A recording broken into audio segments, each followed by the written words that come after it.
जाति ये लोग मान लो, उनके लिए भी रिजर्वेशन होना चाहिए। सबसे पहले राजस्थान में और पूरे देश में जब अशोक गहलोत साहब पहली बार मुख्यमंत्री बने राजस्थान के 1998 से 2003, उस वक्त उन्होंने इकोनॉमिक बैकवर्ड क्लास ईबीसी, उस वक्त ईडब्ल्यूएस नाम नहीं था, ईबीसी नाम था, आर्थिक रूप से पिछड़ों को 14% आरक्षण देने की उन्होंने बात रखी और ये बात उन्होंने कई मर्तबा बोली। लेकिन इसमें क्या कि जो संविधान में व्यवस्था थी वो आर्थिक रूप से पिछड़ों को आरक्षण की व्यवस्था नहीं थी। सबसे पहले राजीव गांधी जी ने भी, मेरे पास डाटा है सब, राजीव गांधी जी ने भी बात कही।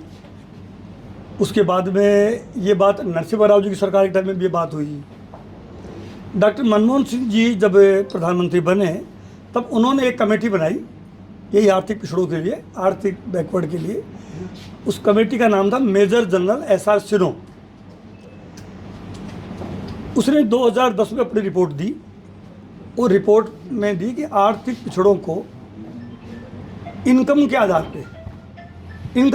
पे जो एक इनकम तय कर दे, जैसे 8 लाख है, केवल 8 लाख इनकम से ज़्यादा है उसको नहीं मिले, उससे कम को आरक्षण दिया जाए।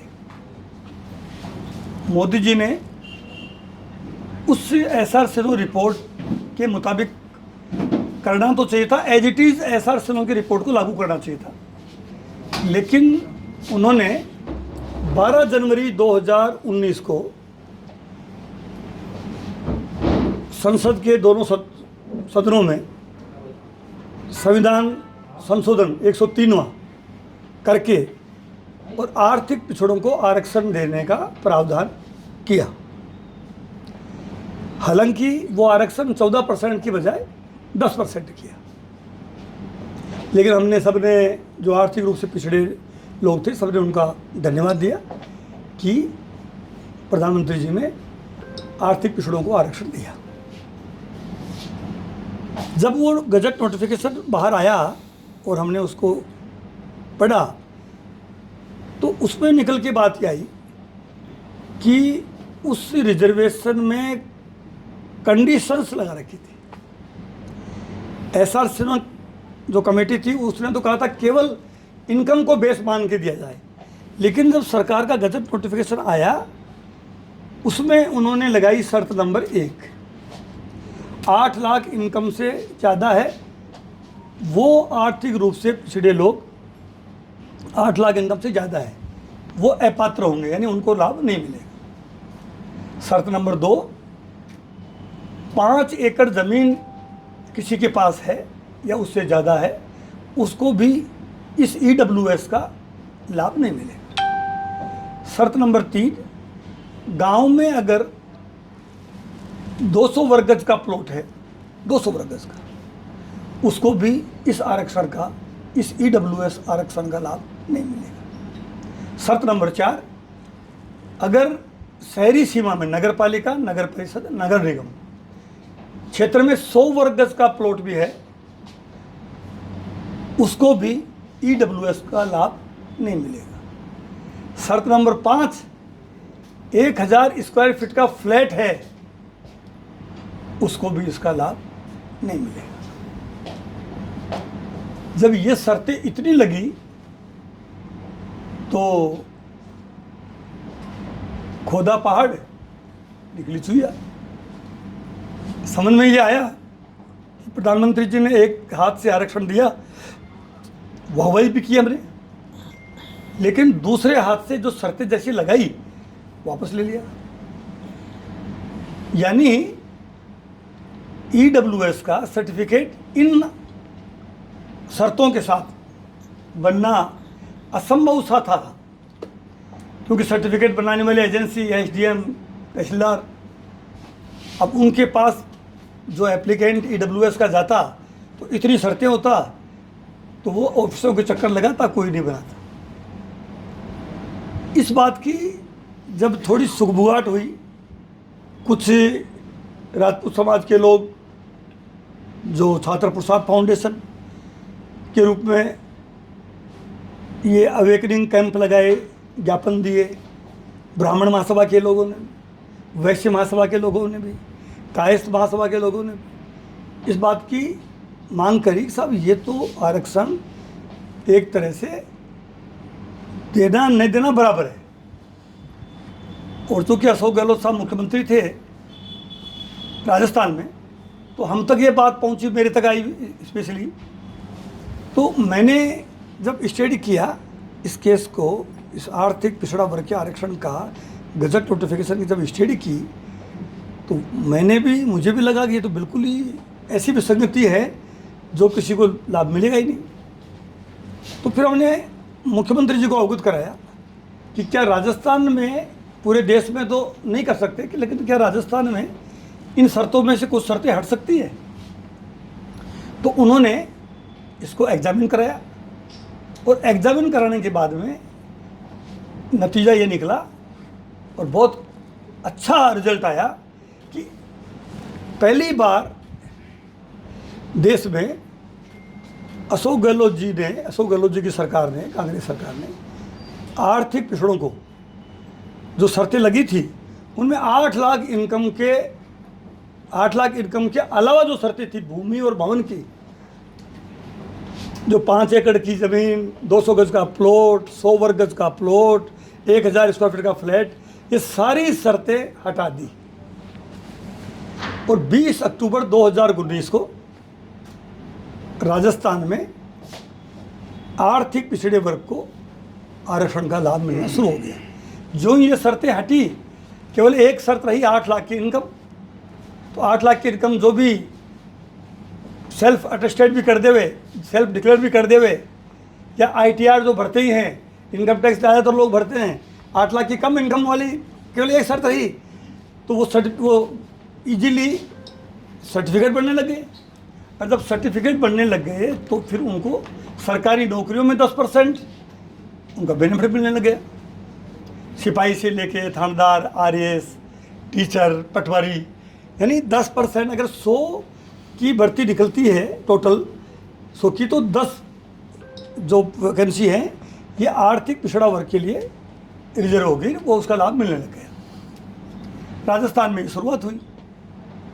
पूरे राजस्थान के हर विधानसभा से गहलोत साहब के वहाँ 8 सिविल लाइन में जाके लोगों ने धन्यवाद भी दिया, सभी जाति के लोग, क्योंकि इसमें किसी भी जाति का या किसी भी उसका हक नहीं मारा गया था। ये जो आरक्षण है, आरक्षण में से अलग से ये 10% आरक्षण दिया। SC का अपनी जगह है, ST का अपनी जगह है, OBC का अपनी जगह, ये 10% अलग से दिया। तो ये लोगों ने धन्यवाद भी दिया। लेकिन उस वक्त तक बहुत से लोगों को इसका पूरा असर कैसा है, क्या EWS है, प्रचार हो नहीं पाया। अक्टूबर 2019 को ये लागू हुआ राजस्थान में, और चुनाव 2023 में चुनाव आए और हमारी सरकार नहीं रही। मैं इसको लगातार ये आवाज़ उठाता रहा कि जैसा राजस्थान में EWS का सरलीकरण हुआ, वैसा अगर मोदी जी की सरकार कर देवे, चूँकि रिजर्वेशन तो उन्होंने ही दिया है, तो वो अगर कर देवे तो केंद्र की जो नौकरियां हैं, सेंटर की जो नौकरी है, आज जो सर्टिफिकेट बन रहे हैं राजस्थान में, राजस्थान के बच्चों को जो युवाओं के सर्टिफिकेट बन रहे हैं, वो भी मेरे पास लिस्ट है कि कितने सर्टिफिकेट वहाँ केंद्र के बन रहे हैं इस शर्तों के साथ, और कितने सर्टिफिकेट यहाँ बन रहे हैं। ये मेरे पास में कुछ डाटाज हैं। इतना अंतर है कि यहाँ सर्टिफिकेट बन रहे हैं, मान लो राजस्थान में 90, वहाँ बन रहे हैं 10 केंद्र के इन शर्तों में, क्योंकि ऐसी शर्तें जटिल। तो ये जो फिर हमने प्रधानमंत्री जी को लेटर भी लिखा, ये लेटर भी मैं आपको पढ़ के बताऊंगा।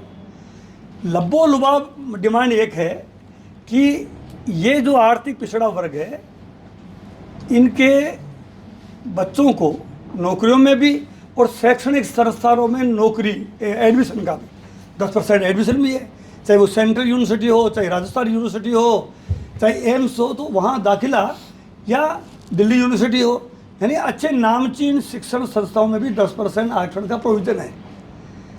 तो हम आपके माध्यम से मोदी जी से ये मांग कर रहे हैं। अच्छा, उसके बाद में राजस्थान में लागू है, गुजरात में भी ये सेम मॉडल लागू है। गुजरात सरकार ने भी अपने स्टेट में कर दी। आंध्र प्रदेश में भी वहाँ टीडीपी की सरकार है, उन्होंने भी कर दिया। तो अलग अलग राज्यों के मुख्यमंत्री जो चाह रहे हैं, वह 3 राज्यों के तो पूर्णतया हो चुका है। कुल मिला के 8 राज्यों में कहीं पार्टली हुआ है, लेकिन राजस्थान का मॉडल जो है वो सबसे अच्छा है।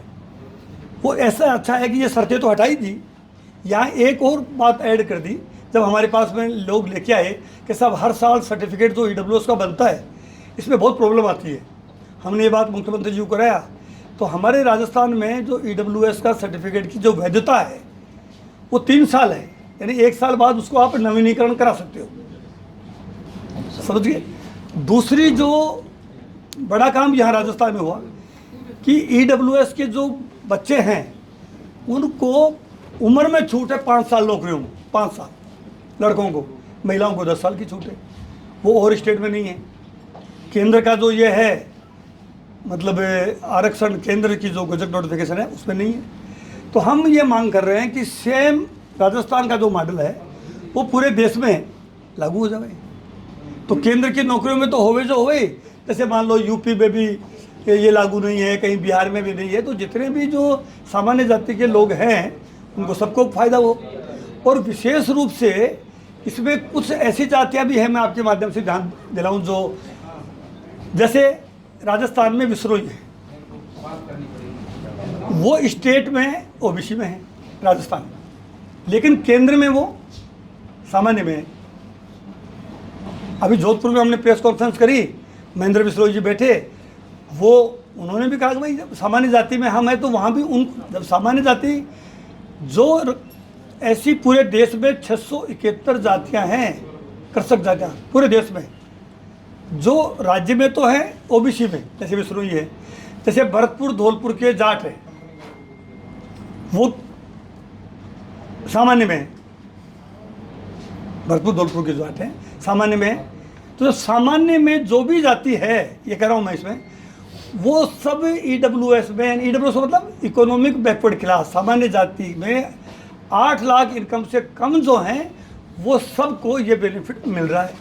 तो अगर शर्तें हटे तो ये केवल कोई राजपूत, ब्राह्मण या वैश्य के लिए नहीं है, ये वो लोग जो सामान्य जाति के केंद्र में आते हैं, राज्य में तो ओबीसी में, लेकिन केंद्र में वो सामान्य में, तो लाभ उनको मिलेगा।